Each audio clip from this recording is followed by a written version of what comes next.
Going live. Hello, everybody. Welcome back to the Modern Directories live stream. I'm Jarrett Levin, and today I have the great honor of introducing Theresa Metzler, co-founder of the Modern Directory, who we are going to get to know today a little bit more. Thank you so much for having me, Jarrett. Oh, it's so... Welcome back to my mansion, my office. Your lovely home and your lovely puppy pie. This wing of my house. Yes. Yeah, we're technically in the office wing of the house, for those of you curious. Lovely. But before, last week we dedicated the episode to my parents, Ron and Gail. So I think it's only fitting that today's episode is dedicated to your mother. Yes. Would you like to give a message to Mama Camille? Love you so much. You're the reason I'm here in this world. This episode is dedicated to you. Bada bing, bada boom, baby. Oh, I see things. Oh, stop. Stop showing me your camera roll right now. Oh, stop. I can't look that way. Don't look over here. Oh, yeah, don't look over here. Well, I want to start off. Last week you told a little story about the first time that you met me. I don't feel like telling the story of like the first time I met you, because if I'm being honest, like, it's the same story. So, but what I will say, one of my favorite things about Theresa, is her style. Aww. Like, I'm not even kidding you. Now, when I knew Theresa at Alumni, she dressed like a corporate businesswoman. She wore I vividly remember it. It was like the same, like it was like a black pair of slacks or a black skirt. You had that like long below the knee calf skirt, and she'd wear like a white top and sometimes a blazer. Yeah. When that ended, so did Theresa's style change completely. Like I remember she would show up, and I almost want to make you like stand up and like show the people, but I won't. I won't make you. But your style, she takes risks that like even I wouldn't do. Oh, that's saying a lot. What do you mean? Well, thinking of all the photographs I have of you over the years. Well, that's another episode in itself. Jarrett tries on clients' clothes. Yes. An episode. Jarrett was our fit model. It was so gorgeous you are. Oh no, I was referencing back to how model? skinny I once was. I know everybody's probably thinking right now. We're all. Yes. So T, why don't we get a little bit back on track? And why don't you tell us like a little bit about your background dating back to the early 2000s and 10s? We're not aging you here. Oh, the 2010s. Well, let's see. You can go as far back as you want. A little bit about me. Well, I mean, the reason I wanted to be in fashion is because I just love clothes. I love fabrics. I love getting dressed up. If I am not dressed up, I don't feel good. Like I can't schlep around in like sweats and a tank top and no bra. I feel gross and I'm not productive. So I've always liked to get dressed. Even when I was a little kid, my mom said that I never wanted to wear pants. I always wanted to wear like a frilly dress to the park. What did you wear as a kid? Like, well, whatever my mom put me in. But, really? But as a little girl. Oh my gosh. My mom tells stories that I would say, Mommy, me no like zipper. And that she knew I was destined to be in fashion because like from the moment that I could really talk, that's what so I was apparently dressing myself. So I'm surprised. Well, no, my mom, well, you know, if you're going to the park in a dress, it's kind of hard. I mean, it's a little different now. Things have changed. But when I was little, it was a little more, let's say, circumspect in what you could do, what you could wear, where you're going, this kind of thing. Okay. So like I remember I had this yellow dress with embroidered daisies on, and I wanted to wear it everywhere. Like it was one of my favorite dresses. But it was like taffeta with like silk underneath. And you wanted to wear it to the park and she wouldn't let you. Yeah, like that kind of stuff. What a shame. So then going forward, I started to make all my clothes because I never had the clothes that I wanted because I could never afford them and my parents wouldn't pay for them. But I always looked at Vogue and fashion magazines. So you knew how to sew and everything? Yeah. So my mom actually taught me how to sew because she had 4 sisters and they all sewed their own clothes. Did Camille sew her own clothes as well? Well, their 2 of their sisters were really big. Their oldest 2 sisters were really big seamstresses. And so we all kind of grew up sewing. And so I made a lot of my clothes. And one of my mom's favorite stories that she says when she knew I was going to be in fashion is that she went one day to change the sheets on the beds upstairs and she opened they were gone. The pantry and she's like, where are all the white sheets? Where are all the white sheets? And she went into my room and I was cutting up all the flat sheets to make a summer wardrobe because I had no money. I was in college and I wanted white shirts and shorts and skirts. And so I made this whole, and she called it my sheet collection. Wait, but that's like kind of amazing. That's impressive. Well, thank you. Are there photos?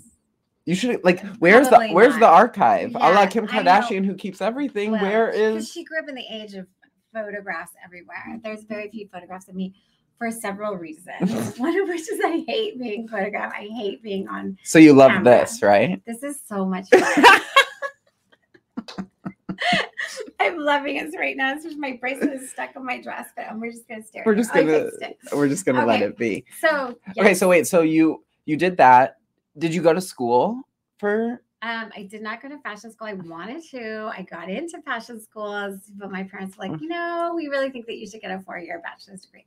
So I went and I got a bachelor's degree in history because history was easy for me.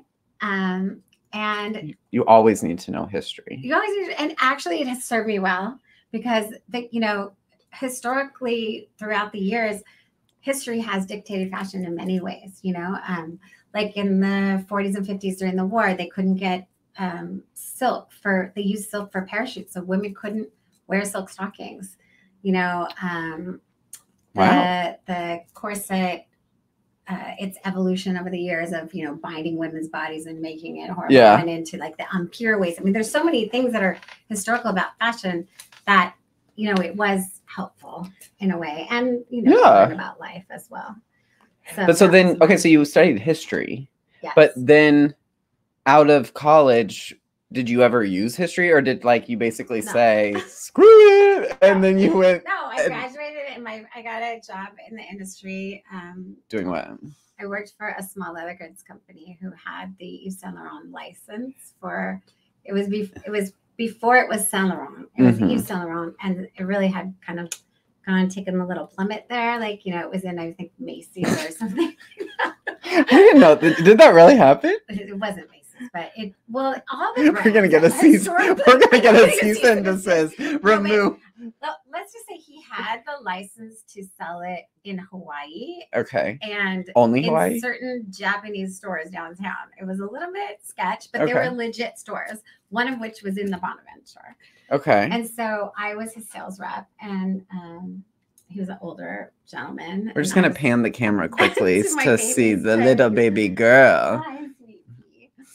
But continue. And he took me to Italy and several different countries to trade shows where I got a really great education of how the industry works from the wholesale side. And then I went to work for a production company that did all overseas knitwear in China and South America called Mackinac at the time. And it was done by Susan and Michael Rosen, who owned Guild on Abbot Kinney. I actually think their son has taken over now, but I haven't talked to them in a long time. But it's a great store in Abbot Kinney. But if you're watching this, check it out. So I worked for them for a long time as their production. I started as a coordinator and then oversaw all their production until I had my first baby Blaze. Aww, my son. Yes, your son. We have an internal joke, a joke between the two of us that somehow, even though her children and I are of similar ages. Yes. Similar. We will not disclose either of our ages. Neither one, no. But your 3 children are Blaze. Isabella. Hi, Bella. Hi. And Jojo, Joseph. Yes. The baby is going off to college, so they're All next week. All gone, yeah. This is a little off subject, but you're going to be an empty nester for the first time in a long time. I know. I don't know what I'm going to do with myself. You're going to dive right in to the modern directory. Yes. What are you talking about? Vegas. Oh, no. Well, we have to do Vegas anyway. Oh, sorry. Cabo? Okay, yeah. Hawaii? Possibly. Europe? Oh, yes. Italy. Okay, so then you had your kids, and then what? Then I moved back to LA. Oh, there was a stint in Michigan, another husband, more kids, all of that. But I came back, and I was kind of in a big transitional phase and really needed a job. And I saw the notice for alumni was looking for a bookkeeper. Yes. And I went in to interview for the job, and they're like, "Oh my God, you have like a lot of fashion background. Why are you applying?" Right. And basically, they were like, "This is great." And Marina hired me to be bookkeeping, and then it kind of evolved to so much more there. And that's where we met. And yes. And then alumni ended, and then what did you do? What are you doing now while building the modern directory and all of that? But now I just do development and building brands and custom pieces with Theresa, LA. I was going to say plug the company name. I was afraid you weren't going to get there. Yeah, so that's what we do. We do everything designer produced in Los Angeles, sourced in Los Angeles. And we work with big brands, small brands, celebrities, athletes, a lot of red carpet, a lot of custom pieces. What she's wanting you all to know is she does it all. Yeah, I wear a lot of hats. She makes the impossible possible. Aww. I will always remember, you had a client that you did mascots for. And I'm not talking any sort of mascots. I'm talking about like picture food as mascots. So like a big chicken wing or a French fry. Yeah, hot wing with a chicken wing. Hot wing. And we went to Vegas to make sure that they all were looking good and everything like that. And we tried them. Them all. Yeah, there's photographs. There's awesome. Yeah. So good. Because we did all the production in Turkey, and then they shipped it here in big crates, like sort of like Madagascar. Yes. And then they're life-size Mickey Mouse type, amazing, gorgeous quality, and just like beyond. So hot. It was so cool. Yeah, they had like internal fans inside of them and everything like that. It was very fascinating. Did you feel like you learned a lot through that process? So much. Just like insane amount of work that goes into that type of garment. Let's call it. Because weren't they basically made of like felt, or like was there something? They're made of a oh gosh, I can't think of the fabrication, but it's like a polystyrene that the actual form, and then they cover it with different types of fabrics. Felt being one of them. Yeah. So interesting. Yeah, that was amazing. That was a cool project, I will admit. But then I want to know, so you did Theresa, you did all of these things, and then I came to you with an idea. Yeah. So what was it that made you be like, this is smart. Well, I really see an opportunity in the space.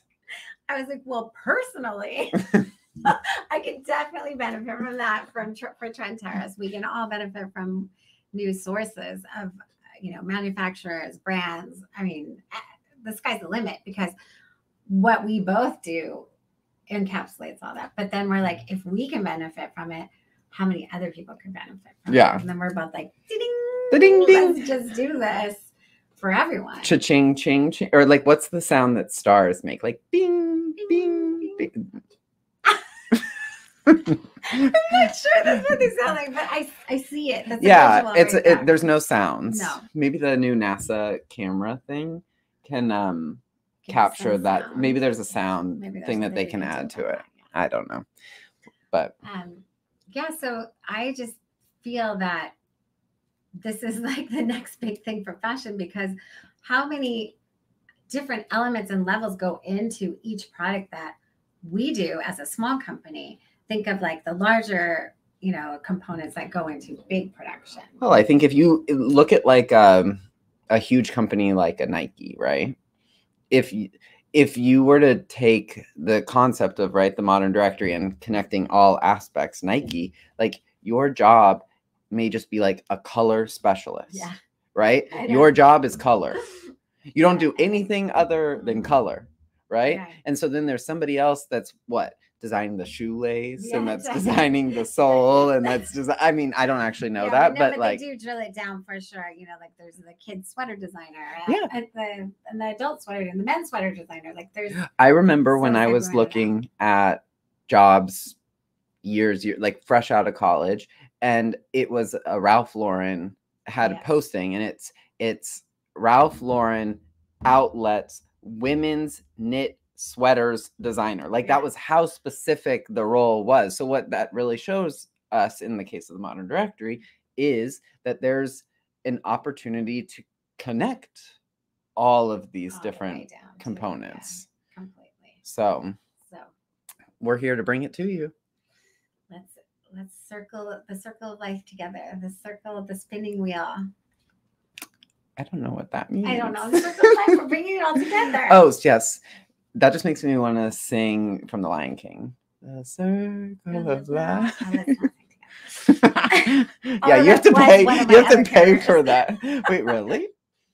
Next time. Oh, this is for part 2 of unpacking. Folks, gotta go. Part 2 of unpacking Terry. And I used your favorite word.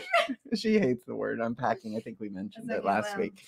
But next week, we are going to start a series for anybody who's interested.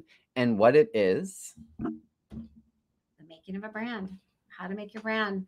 We're going to just dial it down, giving you little snippets, hacks, tips.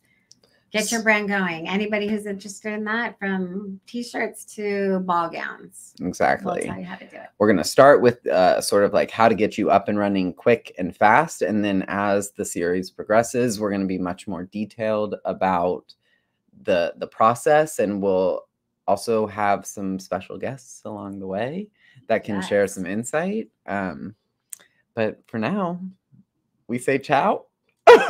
Ciao, For now, we say ciao. Bye, everybody.